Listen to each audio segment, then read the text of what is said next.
Do you remember the first time you played Super Mario All-Stars? As clear as day, I can recall that opening screen, the chattering of the cast of characters behind the curtain, then the hush as they were revealed along with some of the best platform games ever made.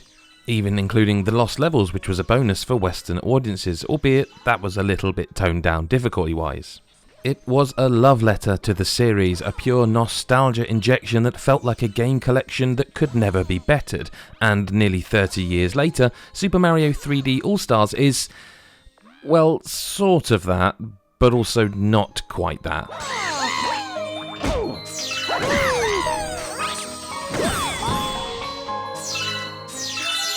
So look, when all is said and done, I'm probably more of a 2D fan than a 3D one, but in Super Mario 64 you have one of the greatest games ever made, a title that changed the industry. Super Mario Sunshine is a game that's way better than it's ever given credit for because, unlike most Nintendo titles, it was a little bit rushed and could have done with just a tiny bit longer in the oven. Then Super Mario Galaxy, which is another brilliant game, though the motion controls to me still feel slightly superfluous, and in truth are one of the few disappointments in this collection.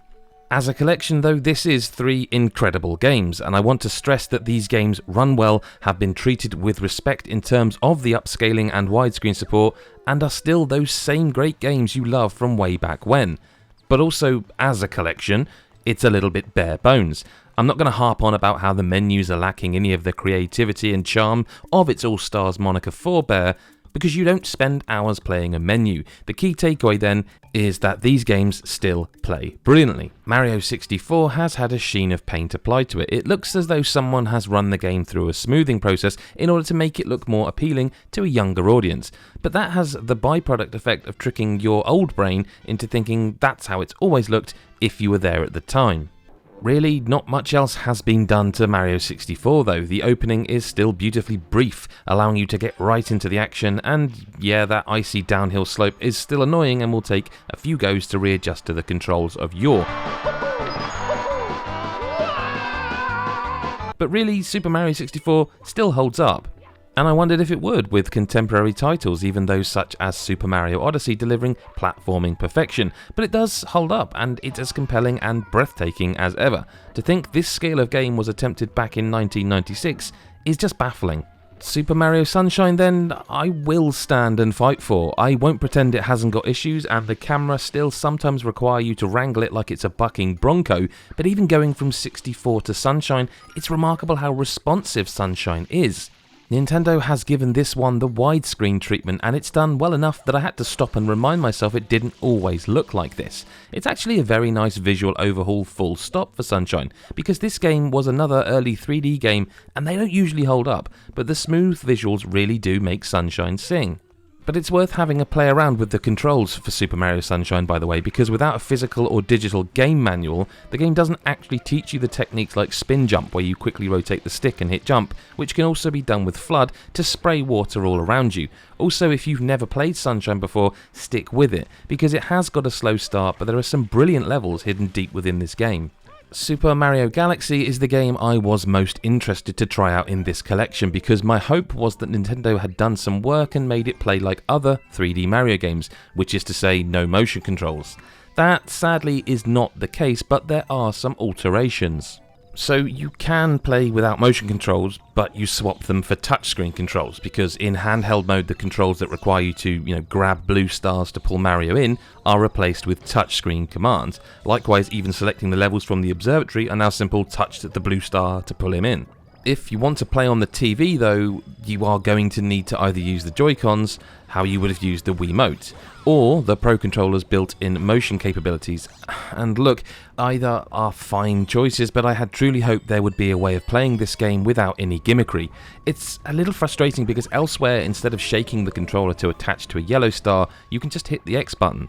And this wouldn't even be so bad, but there exists an entirely non-motion controlled version of Super Mario Galaxy for Nvidia Shield, which gets you to use the right stick as a crosshair. On top of that, Super Mario Odyssey showed that you could include motion controls, but also make an option for people to completely ignore them, even if the highest skill ceiling was achieved easier with motion controls.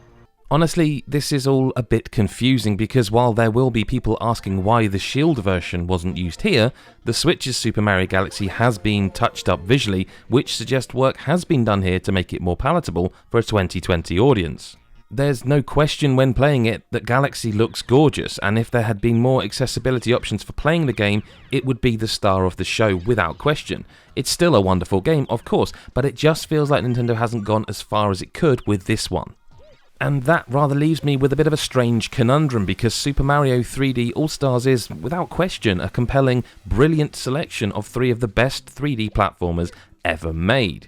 It is a celebration of the 3D games, but the addition of soundtracks doesn't really feel enough to make it a landmark release. Instead, it feels like a collection of the 3D Mario games touched up and packaged in a relatively no-frills manner, bringing them into the modern era, albeit without quite going all the way. But they are still brilliant. No, they're fantastic games. And there's just this feeling that the package could have been a little bit more.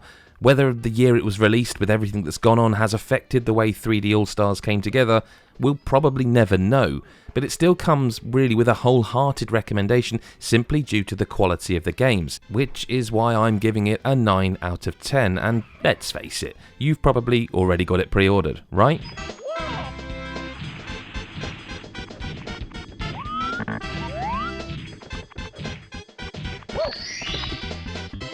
Thank you so much for listening and reading and watching my review of Super Mario 3D All-Stars.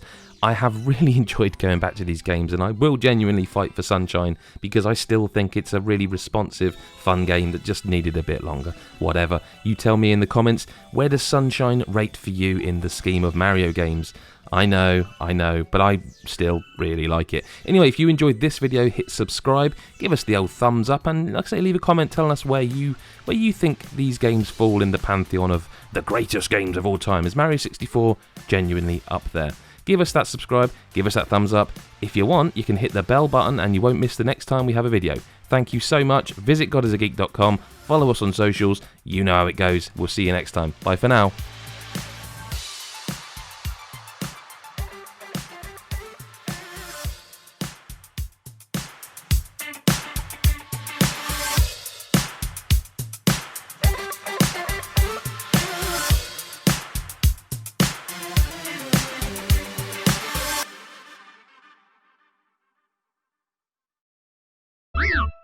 Hello!